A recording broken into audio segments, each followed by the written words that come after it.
A scathing federal indictment alleges a group of corrupt corrections officers and gang members inside the Baltimore City Detention Center smuggled in drugs and cell phones. That indictment names 25 people. I-Team lead investigative reporter Jane Miller is live at the federal courthouse downtown. And Jane, the details of this story sound like something out of a movie. No doubt about it, Donna. Call it sex, drugs, and wiretaps, all involved in this case, which shows a system with few controls. Female officers having sex with prison inmates, prison officials willing to look the other way.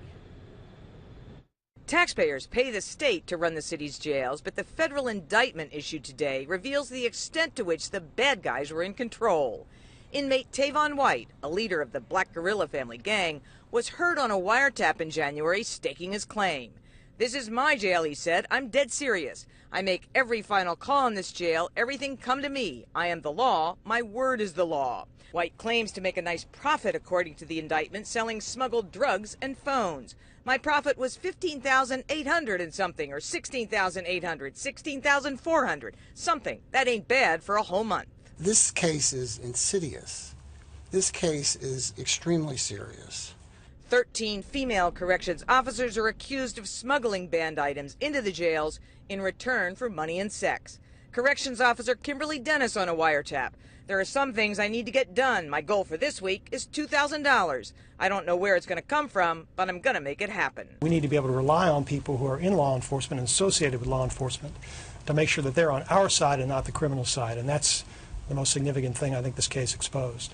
Sex was so prevalent inside the jails that BGF leader Tavon White fathered children with 4 different female officers.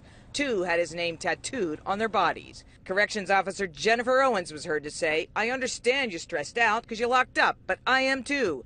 You locked up and I'm pregnant again. Who does that?" Officers could be fired for associating with inmates, but the women in this case are still employed.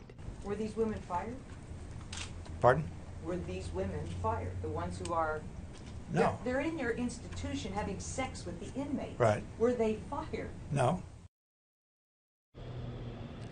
Public Safety Secretary Gary Maynard says he takes full responsibility for what this case has uncovered. He struggled today to spell out any significant changes that have taken place. He called the case an embarrassment. Reporting live tonight from the federal court, I'm Jane Miller, WBAL TV 11 News.